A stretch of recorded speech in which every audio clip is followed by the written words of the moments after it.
Evangelho de João, a palavra do Senhor diz assim: se me amares, guardarei os meus mandamentos. Amém? Amém. Queridos, antes de nós compartilharmos aqui da palavra, eu não poderia também deixar de ser grato a Deus pela vida do pastor Sérgio, do pastor Priscila, o Gabriel, todo o corpo de obreiro, todos os amados irmãos, que sempre temos recebido com grande carinho.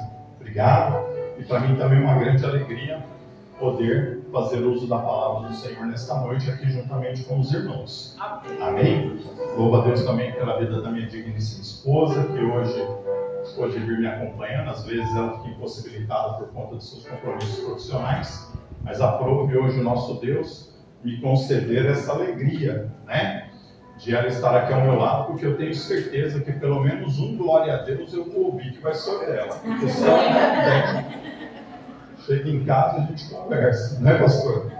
Brincadeira, meus irmãos. Mas eu louvo a Deus pela vida da minha esposa, que ela é uma bênção no meu ministério. Queridos, o tema que foi me dado, viver a vontade de Deus, que é um tema que muito alegra o meu coração, porque às vezes nós, na condição de cristão, nós temos uma compreensão às vezes um pouco meia, poderia dizer, não muito bem compreendida quando se refere em viver a vontade de Deus. E quando nós olhamos aqui para esse texto sagrado do Evangelho de João, no capítulo 14, no seu versículo 15, ele está dizendo: se me amardes, guardarei os meus mandamentos. Esse texto do Evangelho de João, ele está dividindo em algumas promessas que o Senhor está fazendo. Aqui ele não está falando diretamente sobre viver a vontade de Deus, mas ele está fazendo uma promessa para aqueles que se predispôs a receber Jesus como seu Senhor, para andar na vontade de Deus. E a chave desse capítulo está aqui no versículo 22.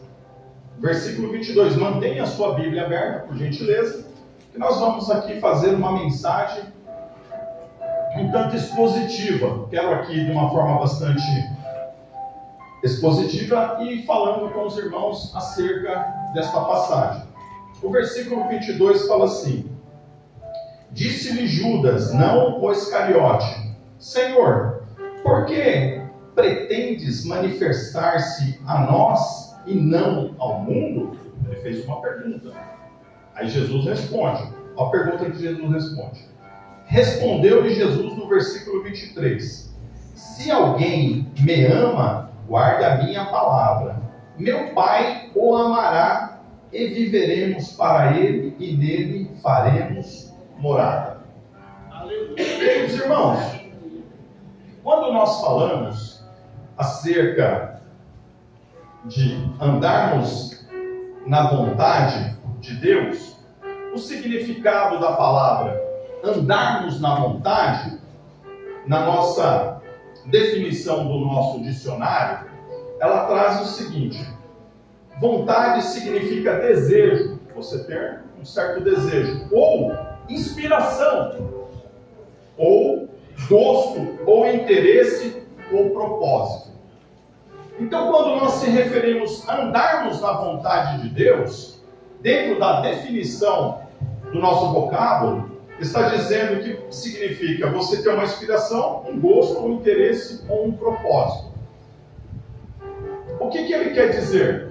Ele quer dizer que quando nós andamos na vontade de Deus, nós temos ou uma inspiração, ou um desejo, ou um propósito. E para nós cristãos, andar na vontade de Deus é por um propósito. Porque quando de repente nós olhamos para alguém e por essa pessoa nós temos alguma admiração, nós entendemos que iremos procurar fazer algo igual ela faz, para que os efeitos que acontecem na vida dela acontecem na nossa também. Um exemplo, o jovem olha para outro jovem e fala assim, nossa, que rapaz dedicado, fez faculdade, né? Tá terminando a faculdade, se formou, hoje ele tem uma boa profissão, então ele se inspira nesse rapaz. E ele começa a fazer a mesma coisa na sua vida. Ele fala, vou fazer uma faculdade também, vou me formar também, vou me tornar um bom profissional assim como ele. Então, quando nós estamos se referindo a andar na vontade ou viver à vontade, é o fato de você, de repente, se espelhar em alguém e entender que a vida como ela leva, se você conduzir a sua, vai ser tão boa quanto a dela. Os irmãos estão entendendo? Aleluia. Glória a Deus.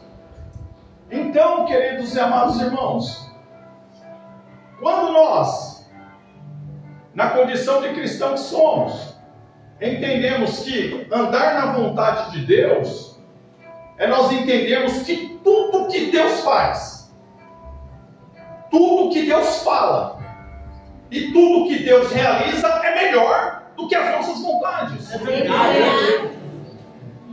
O apóstolo Paulo, escrevendo aos Romanos, no capítulo 12, no seu versículo 2, ele fala que a vontade de Deus ela é boa, ela é perfeita e ela é agradável. Aleluia! Glória a Deus. Então, se a vontade de Deus ela é boa, ela é perfeita, ela é agradável, eu, na condição de cristão, o que eu devo fazer? Andar na vontade dele. Glória. Mas só que para que eu venha andar na vontade dele, não se faz só necessário eu querer. Eu preciso saber como Deus anda. E era isso que Jesus vinha trazendo. Jesus vem falando para o povo, aleluia. Se vos me amares, guardarei os meus mandamentos. Jesus estava dizendo, aleluia.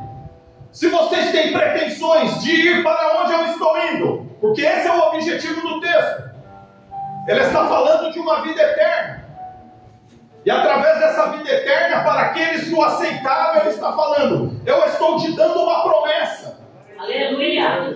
Porque a promessa que ele está fazendo nesse texto é uma promessa de quem tem compromisso com ele, porque quem tem compromisso com ele, aleluia, ele cuida, ele guarda, ele zela, ele trabalha a favor, aleluia, ele julga as suas causas, ele entra onde você não pode entrar, ele faz o que você não pode fazer, ele muda o que você não pode mudar, porque ele é Deus. E era esse o objetivo que ele estava dizendo aos seus discípulos. Glória! Eu creio. Porque é interessante uma coisa, irmãos, andarmos com Deus e andarmos no meio de pessoas que andam com Deus é diferente. Porque às vezes nós estamos inseridos num povo que anda com Deus, mas será que eu estou andando com Ele? E há uma grande diferença entre você andar com um povo que anda com Deus, mas você andar com Deus. É verdade. Eu vou dar um exemplo bíblico. Deus, quando tira o povo com o braço forte do Egito por intermédio da vida de Moisés, e quando Josué assume, e Deus fala para Josué, Josué, você precisa fazer esse povo passar o Jordão para herdar a terra prometida. Qual era o objetivo de Deus?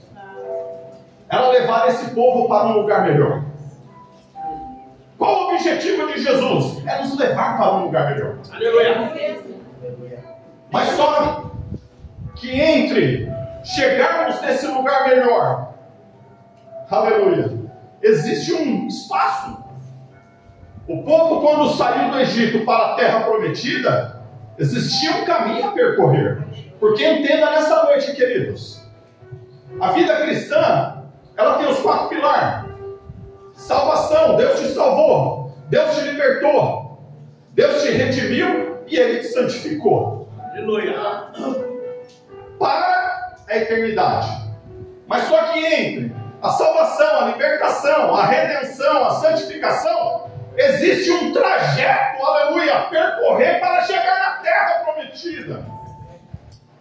E esse trajeto a ser percorrido, aleluia, se faz necessário, aleluia, você andar na vontade dEle. não basta você ter somente, aleluia, a redenção, a salvação, a santificação e a libertação dele. Por quê? Porque Deus, quando tira todo o povo do Egito, o objetivo de Deus era que todos entrassem na terra prometida. Tanto é, queridos, que a misericórdia de Deus foi tão grande que quando Josué assume, ele olha para o povo, vendo em que condição que o povo estava. Ele fala: ó, eu vou deixar uma coisa bem clara para vocês. Eu não sei quanto a vocês, mas eu e minha casa serviremos ao Senhor. Josué estava dizendo: eu vou andar com Deus. Meu objetivo é a terra prometida.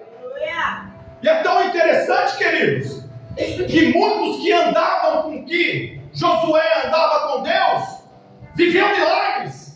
A coluna de fogo, porque o deserto, queridos, no período da manhã é um sol ardente, que as pessoas não aguentam, de tão calor que é no deserto. E à noite é totalmente oposto, é um frio congelante.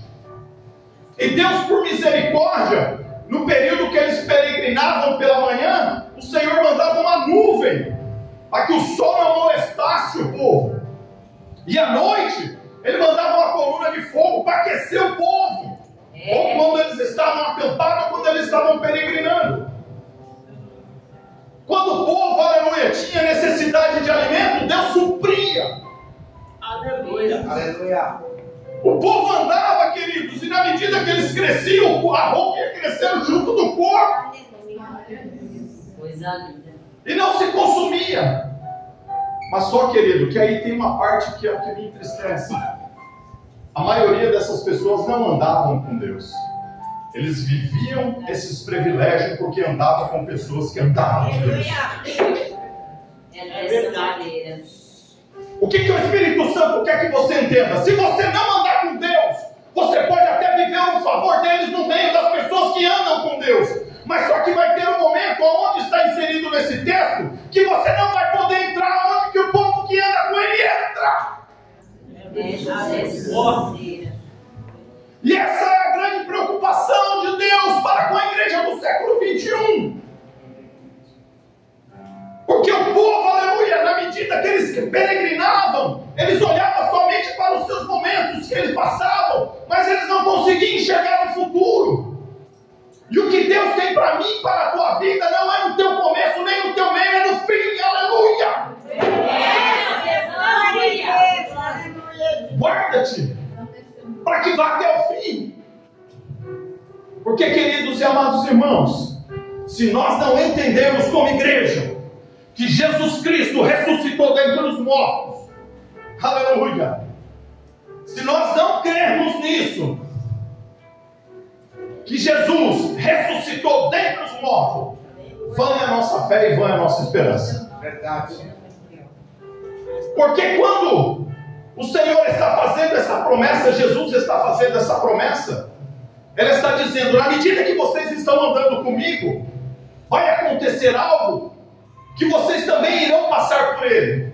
Mas até que aconteça isso, eu sabendo das adversidades que vocês irão enfrentar, eu não vou deixar vocês só. Eu vou enviar outro Consolador, que é o Espírito Santo. Aleluia. Que estará com vocês. Aleluia. E era nesse contexto que Jesus estava dizendo para os seus discípulos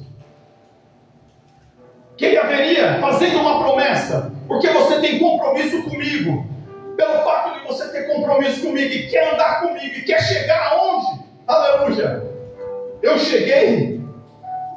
Se faz necessário, aleluia, você está revestido. E esse revestimento, essa promessa que o Senhor fez, o Espírito Santo. Aí chega no versículo 22. Judas Iscariote, esse Judas não era o Judas que o traiu, esse Judas era o irmão de Tiago. Ele faz uma pergunta para Jesus: Senhor, por que se manifestar a nós e não ao mundo? Essa pergunta que Judas está fazendo a Jesus, ele está se colocando de uma certa forma dentro de uma condição de soberania. Ele está se colocando pelo fato de eles serem judeus.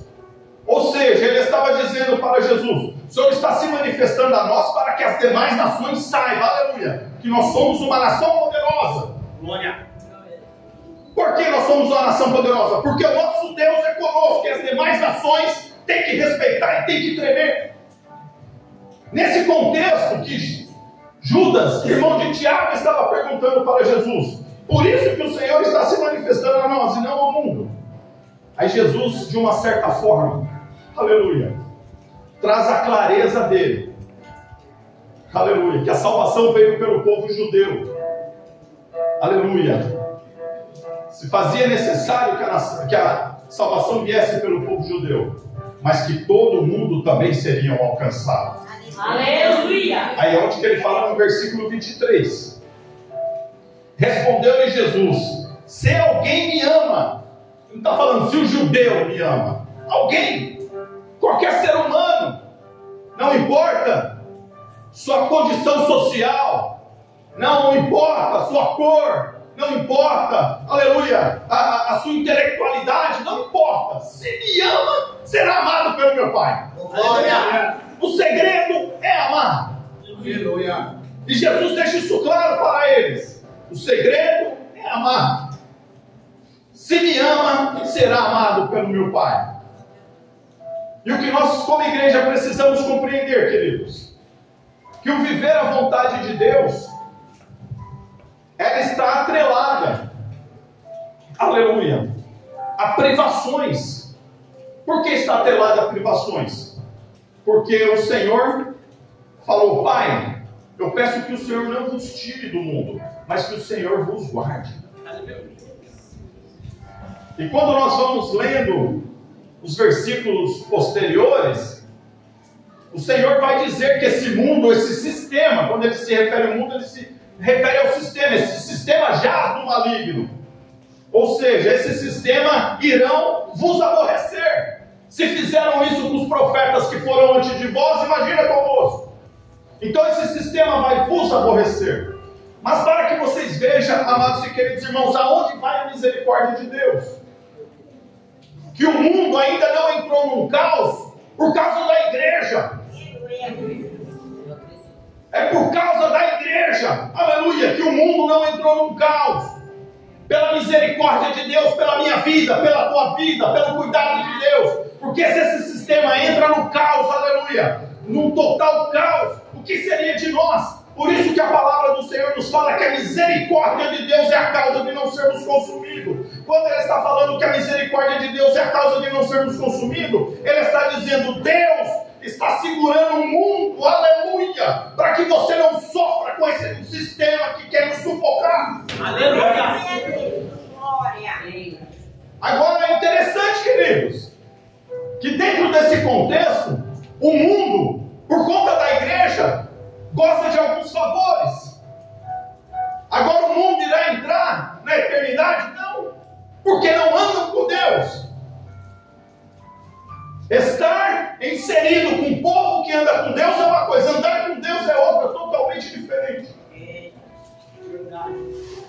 Porque nós entendemos, querido, que desde a nossa redenção até a promessa ser concretizada, que é a maior promessa que a igreja recebeu, quando Jesus disse, irei para a casa de meu Pai, e lá há muitas moradas.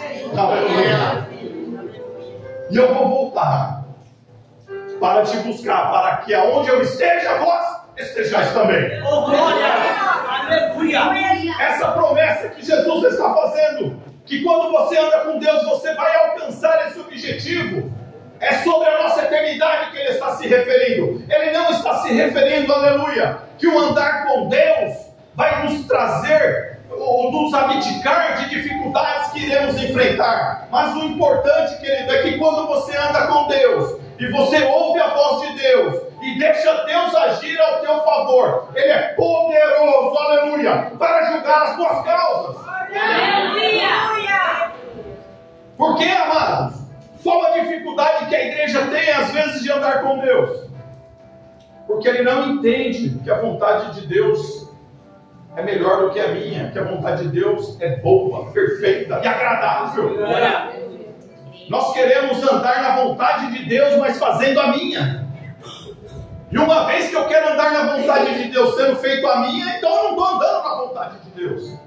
Porque, queridos e amados irmãos, essa era a grande dificuldade dos religiosos na época, que era a religião predominante dos judeus, que era o farisaísmo. Era a grande dificuldade da compreensão que eles tinham, aleluia, quando Jesus falava com eles acerca de como que é o trabalhar de Deus na vida do ser humano, e eles olhavam da forma que eles conduziam as vossas vidas, e não conseguiam entender. Por quê? Porque eles queriam não andar na vontade de Deus, mas queriam que Deus andasse na vontade deles. Por isso que Jesus falou: vocês são guia cego, vocês não entrarão e nem deixam o povo entrar, porque essa vontade que você ensina para o povo não é de Deus, mas é a vossa vontade para os seus belos prazer.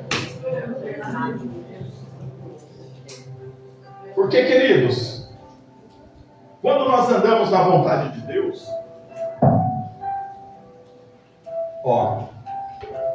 andar na vontade de Deus, você deve buscar quem? Buscar ao Senhor. Olha o que a palavra do Senhor diz, Lucas 6,29. Ao que te ferir numa face, ofereça-lhe também a outra. Ao que te tirar a capa, deixe também que leve a túnica. Andar na vontade de Deus, querido, é você abrir mão da sua resistência. A sua resistência está falando: ele pegou, eu vou arrebentar ele. Mas a vontade de Deus está falando: não, deixa eu levar. É fácil? Não é. Mas é a vontade de Deus. Mas é a vontade de Deus. É isso que a igreja precisa entender. Era sobre isso que Jesus falava e as pessoas não compreendiam. Quando Jesus está no Monte das Oliveiras, reunido com seus discípulos, sabendo que estava chegando-se a hora de ele passar pelo Betfé, onde Judas foi lá e já o entregou ao Sinédrio, e Pedro está lá juntamente com eles.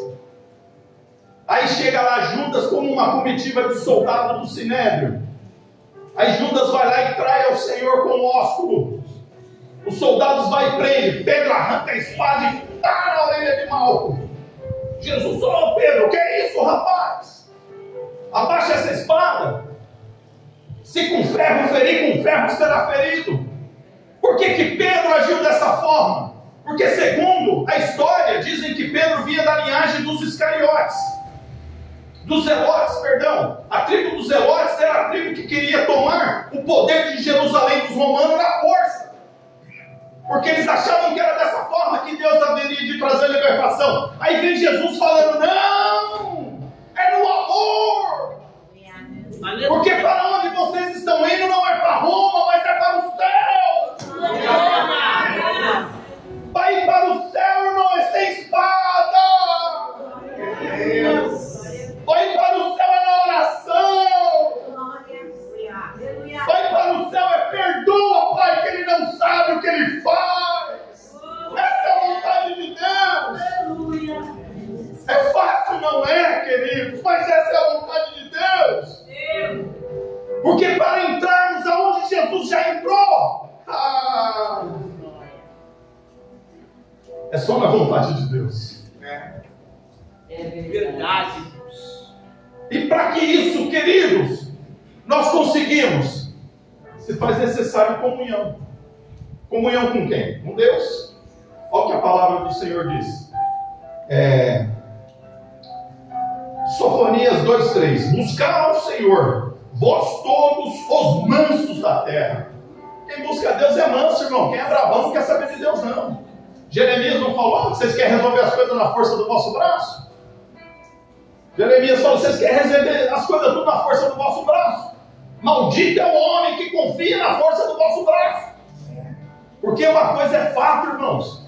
A vontade de Deus é tão boa. Porque uma certa feita, eu ainda jovem na escola, tinha um menino que chamava Beto Maloca. Era o machão da escola, batia em todo mundo. Era o camarada que apavorava. Um belo dia eu olhei para ele e falei: amigo, vou falar uma coisa para você. A vida da gente, a gente chega em um determinado momento que sempre nós achamos que é mais forte do que nós. E ele se achava tal. Ah, rapaz, Um belo dia chegou um menino, começou a estudar lá no Madre Milda. E esse tal de Beto Maloca foi lá querer caçar assunto com esse menino. Você olhava para o menino assim, menino franzino, parecia que não dava nada. Mas esse menino na saída pegou ele, mas deu-lhe uma sova, como diz aí o nordestino, que ele perdeu até o rumo de onde era a casa dele. Então, queridos, por que Deus está falando isso? Se você revida, vai chegar uma hora que um vai revidar e vai te machucar mais do que você machucou. Por isso que ele falou, deixa para lá. É isso que Jesus estava falando, deixa para lá. Os mansos herdarão a terra. Está lá no Sermão das Montanhas, bem-aventurados os mansos, porque eles herdarão a terra. Gandhi, queridos, ele venceu uma guerra, sabe como? Ele ia lá, o soldado toca a madeira na cabeça dele, esse que apanhou ele pro final da fila, e vinha outro, e tal. Enquanto ele estava no final, ele ia se recuperando. E assim foi batendo, a gente não mata esse povo, não faz nada, deixa esse povo para lá. Queridos, essa é a vontade de Deus. E nós como igreja precisamos ter essa compreensão. Por isso que muitas vezes nós temos dificuldade, ou às vezes não temos a devida compreensão do que é viver na vontade de Deus. O trânsito de São Paulo, então, pelo amor de Deus, ele é o que mais, se a gente não vigiar, não deixa a gente andar na vontade de Deus. Por quê, queridos? Porque nós entendemos que a gente entra logo no automático. Deixa que eu resolvo. Mas Pedro fez isso, irmãos, porque Pedro ainda não estava regenerado. Nós fazíamos isso porque outrora a palavra do Senhor fala que nós andávamos segundo o curso desse mundo. E o mesmo versículo de Romanos 12:2, ele é tão interessante que ele fala: ofereceis o vosso corpo como sacrifício vivo e agradável ao Senhor, que é o vosso culto racional. Sabe o que Deus está dizendo? Deus não quer só o teu coração. Deus crê e fala: não, Deus conhece, não, Ele quer todo o teu corpo. Todo o teu corpo tem que ser santificado, a tua mão, a tua boca, teus olhos, teus pés, tua cabeça, teu cabelo. Tudo tem que ser santificado e oferecido ao Senhor como um sacrifício vivo, agradável, como nós estamos fazendo. Senhor, estou aqui com o meu corpo para glorificar ao Senhor, porque eu sei que esse corpo é o que vai me levar para a tua glória. Aí depois ele termina na parte B, porque a vontade de Deus é boa, perfeita e agradável. Deus quer todo o nosso corpo. Por isso, queridos e amados irmãos, que esse tema é um tema muito importante para os nossos dias de hoje. Que às vezes, querido, a gente acha que o andar com Deus é: eu vou fazer, depois eu oro. Não, irmãos, é orar para não fazer. É orar para não fazer, não é fazer depois eu oro. A igreja está querendo passar para o período do jeitinho brasileiro na igreja, mas não tem jeitinho brasileiro na igreja. Na igreja tem a graça de Deus, o amor de Deus, a bondade de Deus, a misericórdia de Deus, a comunhão de Deus, o partir de pão de Deus. Nós temos a empatia de Deus, é isso que é a igreja. E tudo isso, aleluia, nós só conseguimos quando nós andamos na vontade de Deus. E temos dificuldades de andar na vontade de Deus, porque a vontade de Deus sempre vai nos impulsionar a não buscar as coisas terrenas, mas as coisas do céu. Porque as coisas terrenas, a palavra do Senhor fala que elas são perecíveis, transitórias e passageiras. Aleluia! Glória! E as do céu são eternas. Glória! O que nós estamos fazendo aqui é algo eterno. Aleluia! É algo que vai ecoar por toda a nossa eternidade. Glória! Por isso, queridos, que a vontade de Deus é boa, perfeita e agradável. Aleluia, Deus. Senhor, o que o salmista fala? Senhor, dá-me um coração reto. A gente tem que pedir, irmãos. A gente tem que pedir. Pensa no camarada pidão, sou eu. Pior que ainda Deus fala, você pede, às vezes você está aí ainda, hein? Ô Senhor, me desculpa. Eu peço mesmo, irmão. Senhor, me perdoa, Jesus, me ajuda, me transforma. Se for necessário, me vira do avesso. Mas eu quero ir para o céu. Aleluia. Jesus estava dizendo para os seus discípulos nessa passagem: vocês têm que ter desejo de conhecer ao céu.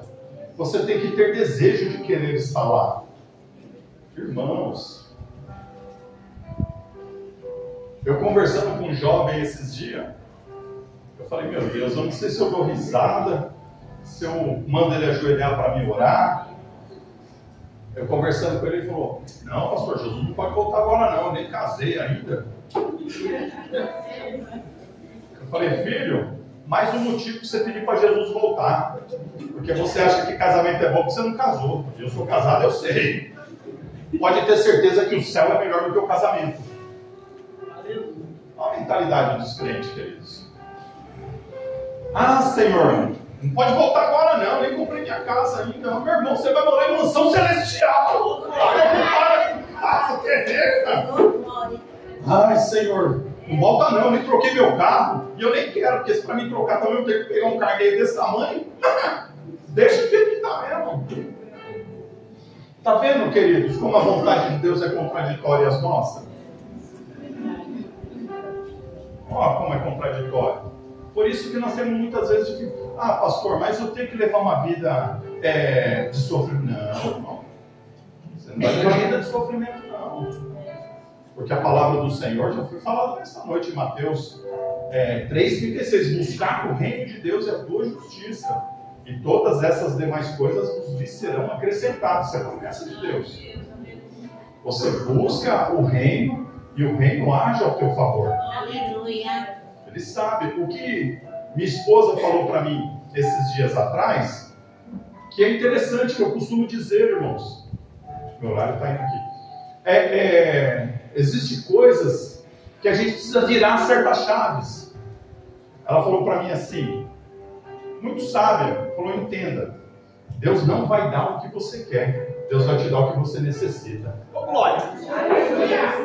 É uma diferença entre o que você quer e o que você necessita. É verdade. Só aceita o que você necessita, o que quer andar na vontade de Deus. O que não quer andar na vontade de Deus, você quer o que você quer. É verdade. Dessa maneira. É dessa forma, querido, a nossa vida cristã. Coloca uma coisa no vosso coração, irmãos. É difícil, mas eu, graças a Deus, irmãos, eu consegui ser uma pessoa desprendida. Tem dia que eu estou em casa lá, não sei de onde que vem, tem uma carne lá, eu estou assando, estou dando glória. Tem dia que eu abro a geladeira, está igual o começo de obra, só tem luz e água. Eu dou glória também. É verdade. E eu dou glória, irmão. Eu vou ficar, ô Senhor, comi carne ontem, cadê a carne? Que nada, o Senhor, glória a Deus. Vou me clarear, me refrescar aqui, já que eu não tenho ar-condicionado, eu dou uma aguinha. E vou embora, irmãos. É isso aí. Temos que ser desprendidos, isso é dar a vontade de Deus. É o que o povo, quando vinha caminhando para a terra prometida, não entendia. Foi lá questionar Moisés. Moisés, lá no Egito tinha repolho, tinha pepino. Amigão, olha o preço que você pagava. Chicote no lombo. Você acha que vale a pena comer pepino? Ainda mais que é indigesto. Tomando chicote no lombo. Então, irmãos, andar na vontade de Deus é a gente entender que a vida cristã é assim que ela funciona. Entendeu? Tem dia que você está ali voando. Tem dia que você está ali, o apóstolo Paulo, grande homem de Deus que foi, ele fala desse jeito. Então como que ele explica sobre andar com Deus? Eu vivi no muito, hoje eu vivo no pouco. Todas as coisas posso naquele que me fortalece. Aleluia. Essa é a frase de quem anda com Deus. Agora aquele que anda no meio do povo que anda com Deus, o maná não vem e já vai lá, meu irmão, você não é crente não? Olha aí. Olha aí, resolve aí na oração. Você não é o cara que tem aí acesso com Deus. Porque não anda com Deus, ele só está no meio. Só está no meio. E nesta noite, queridos, o Espírito Santo de Deus, que é sobre a tua vida, Aleluia. continue fazendo como a palavra nos ensina, Eu creio. penetrando entre juntas e medulas, na divisão da alma e do espírito, Oh, glória! e trazendo você de uma certa forma para o sobrenatural de Deus, para que você ande, querido, satisfeito com a tua vida, porque a tua vida não é ruim. Quem acha que a tua vida é ruim é a sociedade, mas eu não devo nada para a sociedade. Aleluia. A minha vida é boa, minha família é boa, minha esposa é boa, meus filhos são bons, meus netos, netas, minhas amizades, meu trabalho, tudo é bom. Porque um dia que não for, eu tenho certeza que Deus vai fazer algo e vai tirar o que não é bom e vai colocar o que é. Isso é andar com Deus, queridos. E que nessa noite você saia daqui com essa certeza que a tua vida é boa. Com glória. E a escolha que você fez é a melhor. Glória a Deus, Senhor. A melhor escolha que nós pudéssemos ter feito na nossa vida foi a escolha de andar com Deus. Glória. Quem anda com Deus, querido, aleluia, pode passar a situação que for. Costumo dizer que a vida cristã é como a palmeira. Vem aquela ventania, a palmeira enverga, que vai lá e encosta no chão, você fala, meu Deus, agora quebrou. Aí quando passa o vento, a palmeira, você fala, meu Deus, fica desse jeito. Essa é a vida cristã, filho. É desse jeito que o nome do Senhor é glorificado em nossas vidas. Não pense que o nome do Senhor vai ser glorificado se você bancar churrascada. Não pense que o nome do Senhor vai ser glorificado se você andar de carro importado. Não pense que o nome do Senhor vai ser glorificado se você andar com o terno da Bookfield. Não pense que o nome do Senhor vai ser glorificado se você comprar uma casa lá no Aruana. Não, irmãos. O nome do Senhor vai ser glorificado, como eu costumo dizer. O nosso legado não é as coisas terrenas que nós adquirimos, mas foi as nossas atitudes que nós tomamos. O seu legado é as suas atitudes quando as pessoas olharem para você. É o que eu peço a Deus. Senhor, eu não quero ser reconhecido por um pastor que dava carona para os irmãos em dia de chuva. Eu quero ser reconhecido por um pastor que, quando o povo chegava com um problema, ele orava e o Senhor resolvia. Eu quero que o meu legado, quando fale de mim, fale, nossa, quando ele pregava uma palavra, alegrava meu coração, e eu saía feliz e me fortalecia no Senhor. Aleluia. Não que eu queira dizer que dar carona para os irmãos na chuva não seja importante, é assim. Mas só que a chuva passa, irmãos. Não é? É esse o legado. É isso que deixa quem anda com Deus. O apóstolo Paulo, para finalizar, o apóstolo Paulo, antes de se tornar Paulo, ele era Saulo, ele foi instruído por Gamaliel. Gamaliel era um dos que representava o clero religioso da época do farisaísmo, era um homem muito intelectual. Tanto que foi o próprio Gamaliel que falou, se eu fosse vocês, não se intrometia com essa situação. Se for de Deus, vai crescer. Se não for, vai morrer. Mas não seja combatedor da obra de Deus. Gamaliel falou isso, eles perseguindo Jesus. Ele falou, se eu fosse vocês, não faziam isso. Porque naquela época, de fato, também surgiam muitos messias. E Gamaliel, na tua sabedoria, falou, se eu fosse vocês, não colocava a mão. Se for de Deus, vai crescer. Se não for, vai perecer. Agora que Deus não ache você combatedor da tua obra. E esse Gamaliel que instruiu a Saulo na época.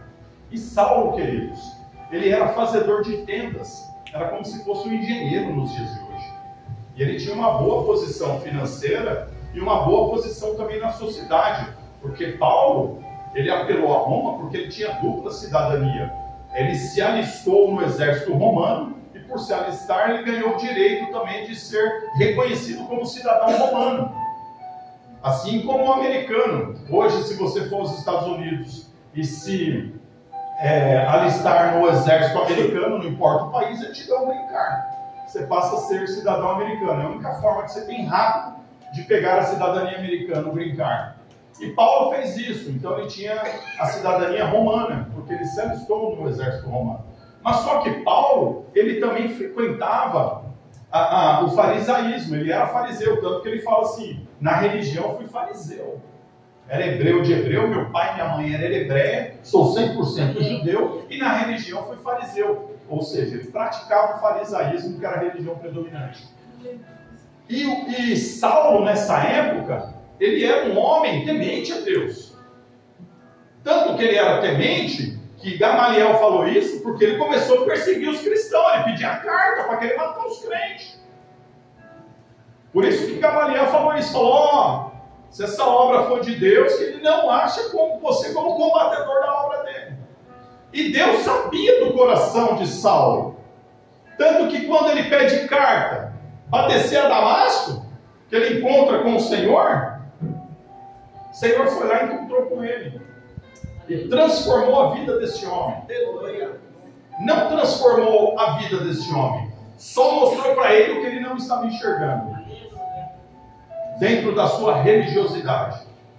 E quando ele passou a enxergar isso, queridos, ele ficou lá no deserto, sendo instruído para se tornar o grande apóstolo de Cristo que se tornou. Porque ele compreendeu que a vida dele, aleluia, para onde ele estava indo na tua vontade. Mas quando ele entendeu que era melhor andar na vontade de Deus, ele deixou que a vontade de Deus o conduzia. Glória. Que você saia daqui nesta noite, deixando que as vontades de Deus o conduzam. Porque por mais que às vezes nós estamos passando por determinadas situações, que às vezes a gente acha que Deus não está nos vendo. Deus está te vendo sim, irmão. É que tudo é no tempo de Deus. Tudo é no tempo de Deus. Saia da ansiedade. A palavra do Senhor fala que nós diante do altar dele tem que lançar todas as nossas ansiedades. Está ansioso? Vai orar. Mas saia da vontade do Senhor. Ande na vontade do Senhor, porque a vontade do Senhor é boa, perfeita e agradável. Deus abençoe os irmãos em nome de Jesus. Obrigado.